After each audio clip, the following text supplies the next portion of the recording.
Hi everyone! Praised be Jesus and Mary. Welcome sa Inang Simbahan serye. So ngayon tara, samahan nyo kaming pumunta at dalawin ang National Shrine of the Divine Mercy dito po sa bayan ng Marilao, Bulacan. So pagpasok nyo nga guys sa loob ng simbahan ay makikita nyo agad yung napakaganda nilang ceiling and walls na punong-puno ng mga images, ng paintings, images ng different scenes, different titles ng mahal na Birheng Maria, different images ng mga angels. Sa bandang likod na part ng church guys, dyan nyo makikita yung Calvario scene, yung painting na yon kung saan makikita ninyo yung image ng ating Panginoong Jesucristo na nakabayubay sa krus kasama yung dalawang magnanakaw. So makikita nyo din dyan guys, itong image ni St. John Paul II kasama yung kanyang relic.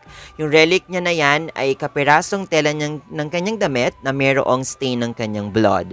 Sa kabila naman ay makikita ninyo ang images ni Santa Faustina of Kowalska. Meron din siyang kasamang relic dyan, pero nung time na yan hindi siya naka-display for veneration kaya hindi namin siya napakita dito sa video.